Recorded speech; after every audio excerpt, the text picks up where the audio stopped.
I think that's a big mistake that a lot of people do. They just think the product is way more important than it actually is. Product has to be right, but your go-to-market is just really, really important. And I think that's what I took away from it. And it cost us a lot of money. And if my co-founder, Katharina, hears this, I'm really sorry about this.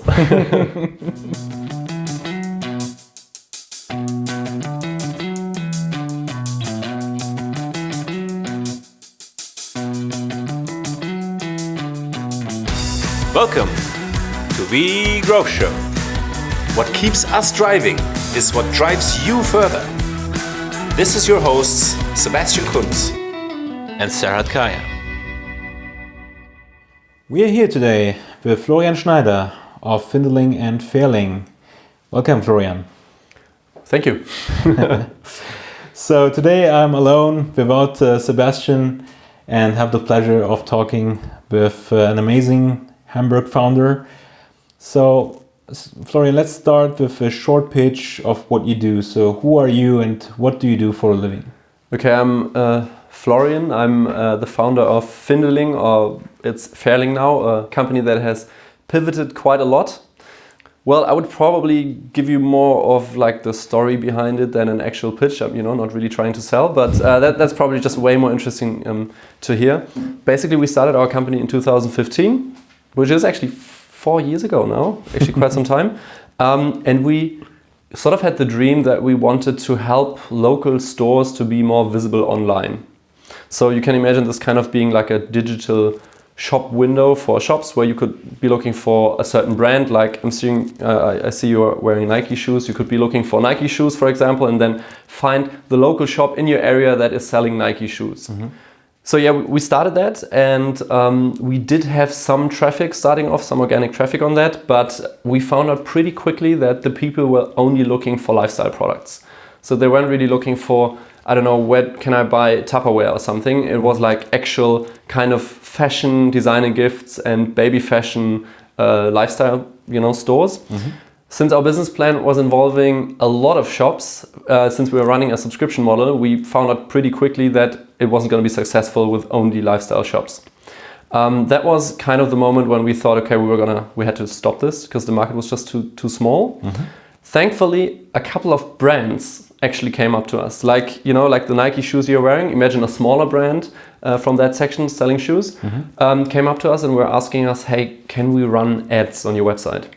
So we had no idea why they would do that, because basically, we had 5,000 unique visitors or 10,000 unique visitors a month. So why would you run ads on that? Yeah. And after meeting up with them, we found out they weren't interested in the end consumer using the website. They were interested in the shops that we had acquired for the website. Because what they wanted was to sort of have a wholesale platform where they could sell their shoes to the retail stores. Mm-hmm.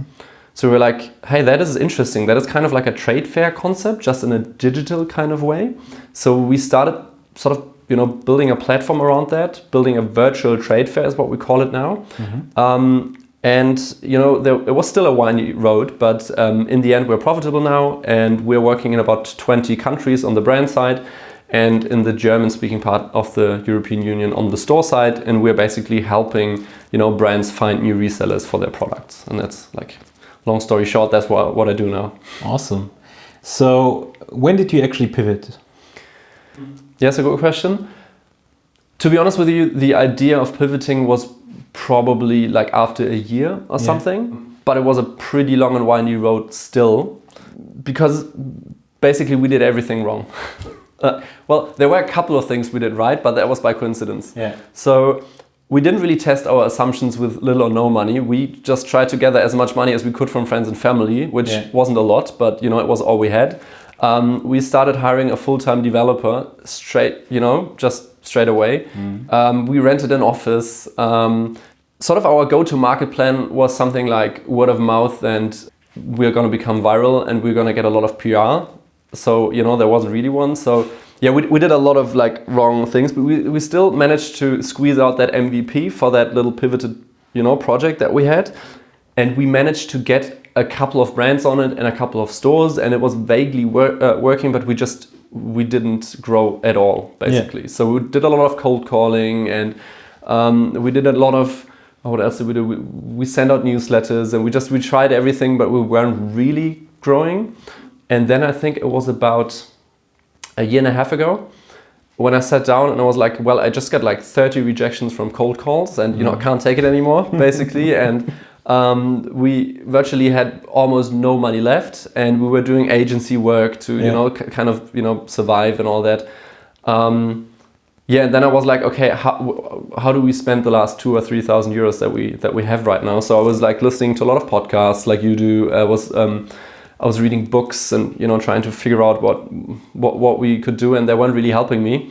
So what I did, I sort of have a background in IT and maths and everything. So what I did, I sat down in my kitchen, had a beer, and thought about what do we really need to make more revenue. So I kind of developed kind of like a KPI model, if you want to call it that, where I could see how do social media followers in the end influence revenue. It's sort of like shaped like a tree, and we're still using that right now. And basically what I saw then was like, okay, there are a couple of factors that I can change. I was doing like everything all together in the last month. So I was changing the product, I was changing the sales funnel, I was hiring new people, and I was just doing a lot. And then I started actually doing just 1 or 2 strategic things a month, measuring them, seeing what the outcome was, and just sort of incrementally increasing revenue. And that was probably like a year or a year and a half ago about that.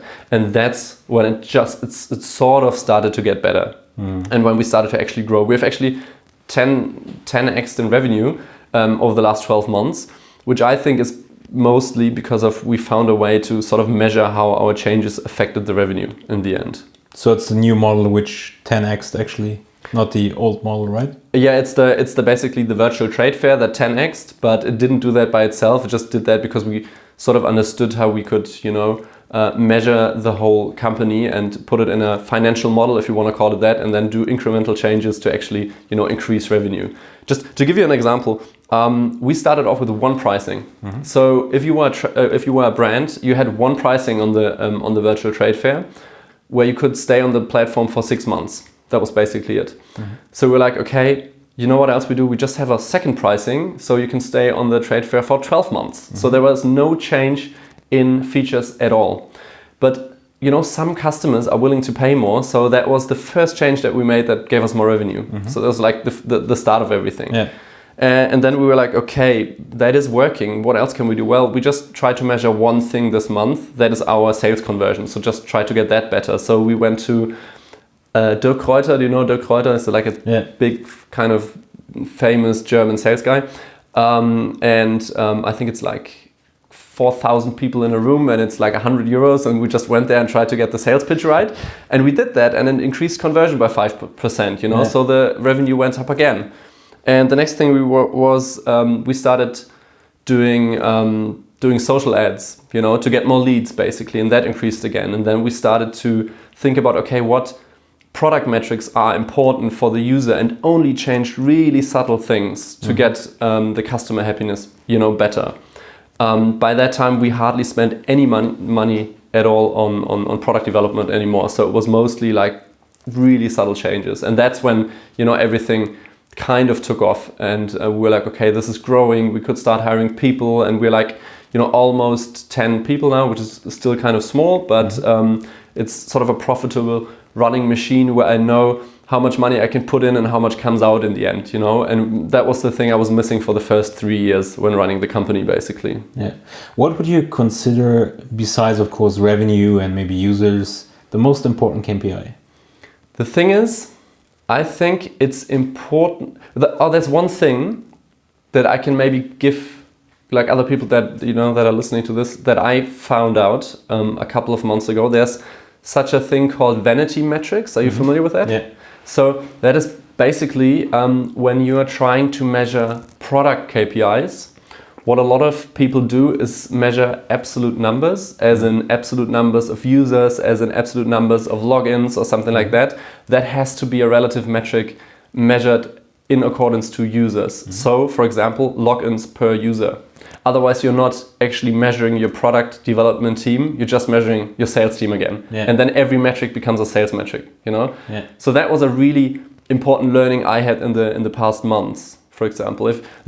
If you want to read all about it, there's a website that we developed which is called leantree.de/case study, and there you can read basically everything that we did to get our KPIs up and how we changed small things in the company to get our revenue up.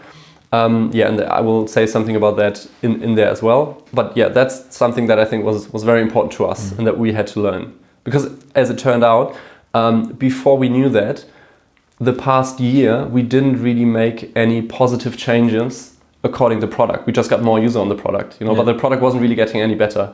So that was a big learning and a big KPI for us. I think a big mistake most founders do is not trying to understand the numbers. So they measure, of course, maybe with Google Analytics or Mixpanel or anything like that, and the biggest issue is they don't really get the numbers they're actually measuring or what the tool says. So what are tools you like to use for measuring? Well, everything we sort of have, our database is basically Google spreadsheet, to be honest with you, and everything is connected with Zapier, which is, a tool how you can connect. It's sort of a connection between APIs that you can use by drag and drop. It's really easy to use. And then to visualize data, we use Google Data Studio. So basically, we use everything that is free. You obviously have to set it up in a way, but it worked pretty good for us. And especially Google Sheets, everyone has it, everyone can use it. So that's the tool that we have. Yeah. With your product in the beginning, you had also an iOS and an Android app. Do you still have an app, like a mobile app for your virtual trade fair? Yeah, we actually do. Now it's on the store owner side. So as a store owner, imagine running a shop. Usually Tuesday morning is really low, because everyone is working. No one will be in your shop. You're going to be pretty bored, by that time. So you're doing taxes and something, and then sometimes someone comes in. So you have to be in the shop, but you can't really browse for new products. Well, now you can because you're using our app. That's what we developed the app for, because all of the shop owners either have their phone or they have sort of their cashier thing, their counter running on an iPad. We found that out, so we developed a native app for that, and it's mostly actually iOS because every shop owner seems to have an iPad somehow. And also every second restaurant has an iPad as well. Most of the time at least. It's totally crazy. I get you. So, talking about the actual current business, how do you acquire the retailers? Do you only go to retailers you already have, or do you acquire with cold calling again, or going into the businesses in real, an offline way of acquiring customers, or any other kind of acquisition channel? That did change a lot. Actually, I was in probably around 1,000 local shops with an iPad in my hand pitching our product. That was the first year and a half. That was a lot of I'm not going to do that again. I think it's really good for sort of character building, because you learn to handle rejection, you learn to ask for what you want, you learn to ask for a price. But it's enough now. I'm 31. I'm not going to do that again. What we do is, basically we run ads. So the biggest spend that we have in our company is Facebook ads. So as we have a platform where we have to get 2 customer groups on, the store side is basically an almost completely automated sales funnel that we run through Facebook. We do have a sales agency doing calls with a couple of people that are that fall through the funnel. There are a couple of cases where that can happen, and we actually call them because we found out that's sort of the 3 or 4 cases where it makes sense because it's profitable. And on the other side, for the brand side, it's also an online funnel, but it's not fully automated. It's basically how you know it from, SAP or Salesforce. If you want to talk to them, you sign up for a demo and you tell them what time, the time slot, and they call you. That's basically what we do as well. All right. So on a webinar or something like that. Yeah, it's actually Yeah, it's not a webinar. It's actually an actual salesperson talking to you, being very, spending about between 30 and 45 minutes per lead, which is actually a lot, but we have a really high conversion on that. So I think our overall lead conversion on the brand side is about 30% with the call. So that's actually a lot. So it's like actually only a phone call, not showing the product itself, or? What we actually do is we send them login credentials. Yeah. So they can log in themselves and actually feel the product and see it. Mm-hmm. We were doing sort of like a Zoom talk before that. Yeah. And the thing is, imagine you're a brand from the UK and then some random German, calls you. You have no idea if that company actually exists or if that product, before you give them €1,000. Yeah. So basically we have like test accounts that we send out and they can use it for free and just, see how the whole thing is working. Yeah. And that's been working pretty well because it's just sort of like a trust factor that you have, I would feel the same way if someone was, trying to acquire me from the UK. I would actually, want something in my hands, and that's why we send out test accounts. Makes totally sense, actually, if you think about it. Yeah. Awesome. I mean, you also talked a little bit about pricing. Currently, your target group on the actual paying customer side is a lifestyle brand still, or? Actually, both customer sides pay, even the stores do. All right. Reason for that being there's actually two reasons for that. One is we're not funded. And the other reason is, if you give out something for free, people tend to not use it, obviously. That's true. I would never, be on the cheap side for a product ever again. It just makes, you have customers not paying for a product but still generating, support effort. So that just usually doesn't work. It doesn't work for the companies that I, thought about. I was participating in. So, but that is, they pay the sort of like the lower price. Sort of like how you have it on a trade fair. If you attend a trade fair and you go there as a potential customer, you usually spend like €5 or something. If you're an exhibitor, it's really expensive. So a trade fair for an exhibitor is at least €10,000. If you put in perspective that they have to get all the clothes down there, they have to have someone, actually sleeping there for 3 nights and something like that, have to build a stand and all that. Yeah. On our platform, it's between 130 and €200 a month. That's kind of the price range we're in. Yeah. So if you calculate it down to how much money does a brand spend on a new potential wholesaler, we are about 10 times more cost efficient than a regular trade fair is. Did you figure a way maybe out to acquire your exhibitors through only online channels?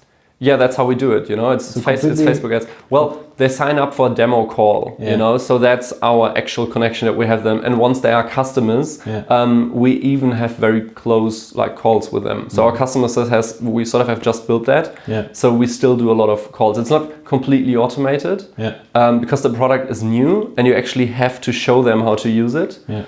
It's kind of, you can imagine this kind of using Facebook ads. Most of the people that do it don't do it right, so it doesn't really generate any revenue for them, so they stop.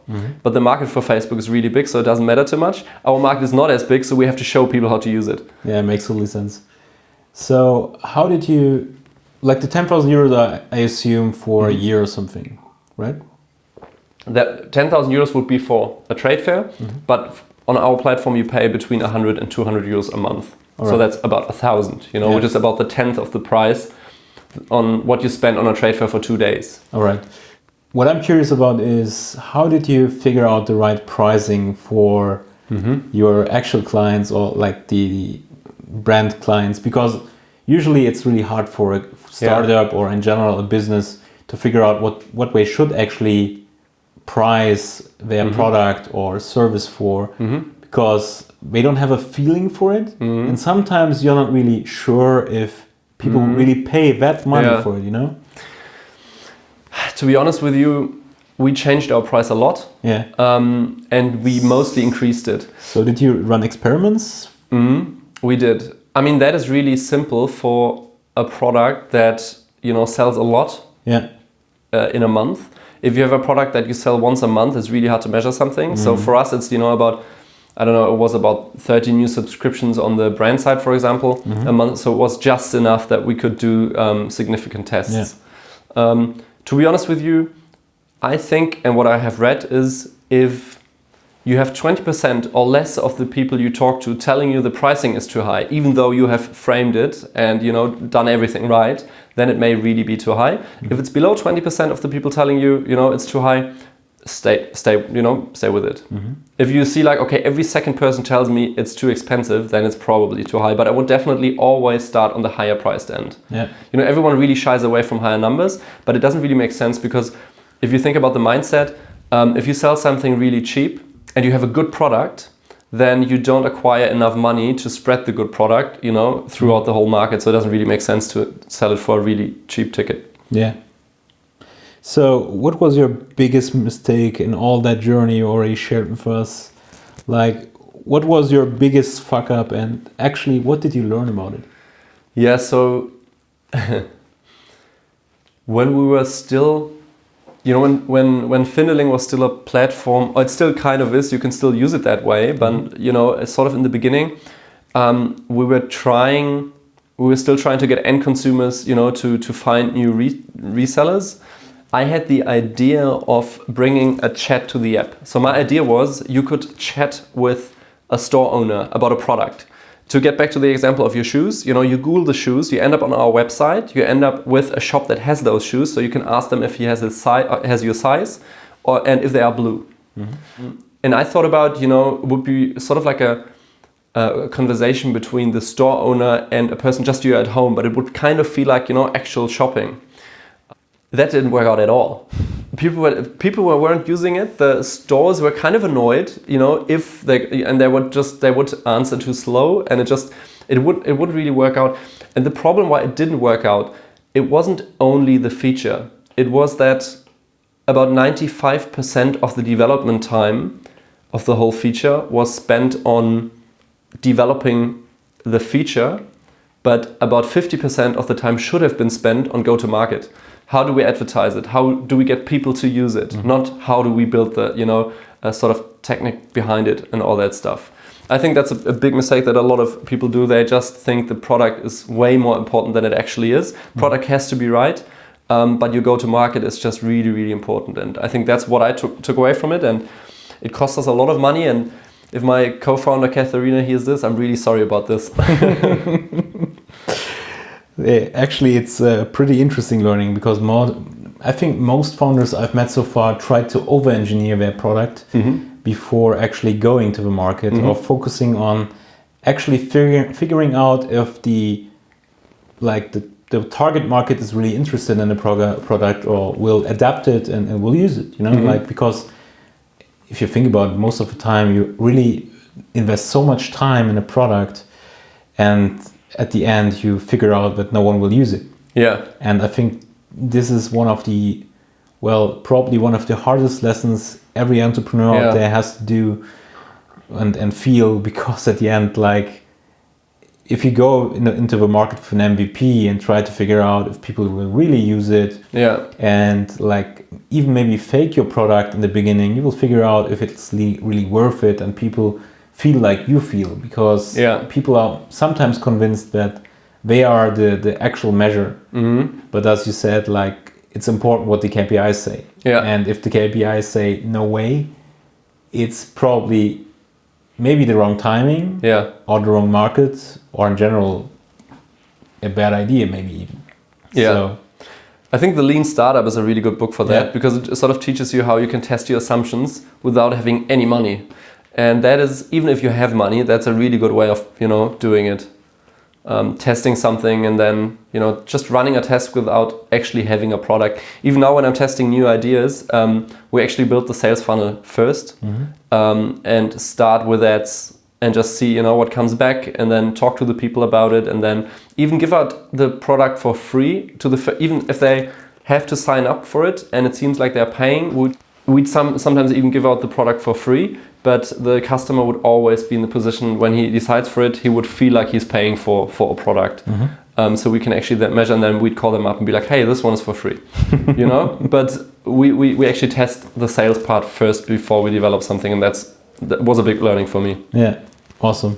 So how do you right now tackle the user retention, because I believe it's also like one important thing, not only acquiring users, but also like letting them, I think price, you said, is one thing because people pay for it, so they use it. But how do you like make them being active and maybe offer them some values, maybe even develop your product further, like for your users and not like just ideas you have and stuff like that? We did have, a churn problem at one stage in our journey. We sort of had like a leaking bucket situation, where customers were coming in but actually falling through the system. I think there's two things that I really took from it. The one thing is try to find out what the metrics in your product are that make your customer happy. For us, it's, a brand on our platform is happy when he generates new resellers for his products. So that's what we measure. That's our most important KPI. And the second thing is start thinking about getting a customer to book again as a sales task. So we have a customer success team now, or we're just building one. And it's actually using a CRM again, because this is a sales task. You have to talk to the customer, you have to make him happy, you have to get him to book again, basically. So that's the two things that I really learned. Customer success is hugely important. And when you think about it, I think what isn't really rational, if you think about big telecommunication companies, for example, they spend a lot of money on generating new clients, but they don't spend a lot of money on keeping a client. And the customer acquisition cost for a new client is so high that it just makes more sense to have a good customer success team to really over-deliver your product, because you save so much money on holding a customer as opposed to generating a new one. So if you think about your whole journey, did you do anything unusual in like growth strategies to like grow your product or users, or letting the product be known from people at least, so you can see how your product is like going on the market? Anything like a growth out of the typical tactics, kind of like a growth hacking strategy? Yeah, maybe. We kind of did. My co-founder is really like Katharina, my co-founder, always wanted to have like a local shopping event. It's called the Shop Local Day, and that's like her heart project. She loves that. And it isn't really our core value, because what we do is we are a digital trade fair. But it turned out it was so easy to acquire new shops through an event. It was way cheaper than running ads on a digital trade fair. So the event actually is profitable for us because we have sponsors sponsoring it. It's a really good deal for them. For the last event, it was iSettle, for example, which have just been acquired by PayPal. And it was really good for them because they were exposed to a lot of local stores, so it really helped them, and it was profitable for us, and it really helped us acquiring new customers. So it's a lot of work, but it's really fun to do an event, and it's sort of like a sort of offline thing that you do in a digital world, and we really had fun doing it, and it was a huge point in growing the customer base. I think, there's a saying like, do things that don't scale. So I think it sounds a little bit like it, but I also believe regarding your target group, it's also about relationships and events and meeting people. It builds trust. So I believe it's also one part of the thing why that works maybe better than other stuff, right? Probably, it really builds trust. That's something, trust. That's also my co-founder. I can't really measure that, but it's completely true. It really helps. You can sort of measure that by retention and by positive communication on our social media platforms, and in and around that event. It's just really nice what shop owners say. Usually on social media you get hate because only people that are negative are on social media, but then it's actually like really nice. People love what we're doing, and that's a really cool thing. It really helps you with staying motivated. I think, for the whole thing. So how would you describe the mission of your, let's just say, new focus? The new focus. Well, there was a time of like offline trade fairs. Now it's the time of digital trade fairs. I'm pretty sure. I know there are a lot of digital trade fairs, just like sort of like coming up. And in the end, there will be one really big digital trade fair in Europe, and that's going to be Fairling. Pretty ambitious, but also pretty great. So, probably my last question, is there anything else I should have asked you? What I think is sometimes really interesting is probably a lot of people listening to this will know Tim Ferriss, because very famous in the podcast world. He has a thing that he does in the end of his podcast, which are called rapid fire questions. Yeah. And it's like 5 or 10 really quick questions that I think are really, really cool. And there's one thing that he asks, where he basically asks everyone, if you had a big billboard all around town and you could write something on it, what would that be? So what would that be? Yeah, the thing is, I didn't really think about that. But to be honest with you, what would that be?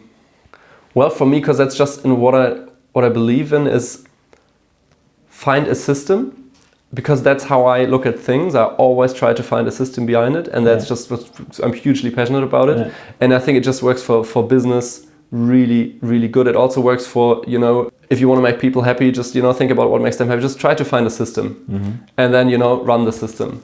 That's what I would advise for people to do. So run the system would be on the billboard. Yeah, or find the system. Do that. Sort of be passionate about finding sort of things that, how does the system run? It's always a really cool thing to do. Even when you're in a cafe, think about how does this system work? That's like what I'm passionate about. And maybe some other people are as well, if they, get into the habit of thinking that way. Pretty awesome message, I have to say. So, well, Florian, let me try to summarize all what you said. I mean, there was a lot, but let me try my best.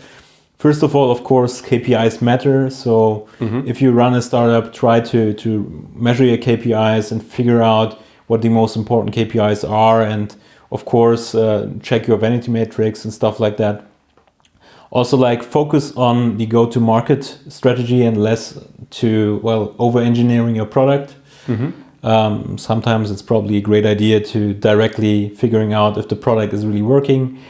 Let people try your product actually, and less webinars and stuff like that. I think that's actually a great way of thinking, that people try to feel your product, especially with software. It's easy to show, of course, the trade fairs, actual trade fairs. Yeah. So, of course, they always show their product, but if you can really try it out, you will always know better if it's a great idea for yourself. So I like that a lot. If people pay for a product, they are, of course, more eager to use it. If I think about a lot of tools I used in the past, some of them I have to admit I didn't really use, and it was a free product. So I have to actually go with that mindset, because if people really pay for it, they'll eventually use it. And of course, customer success is actually key for user retention. And last but not least, events are a great way of user acquisition or acquisition in general, and also a great way of doing things that don't scale. Yeah. So Florian, thank you for all your time and for sharing all that knowledge with us and your insights. And for all the people out there, stay tuned and hope you're here soon.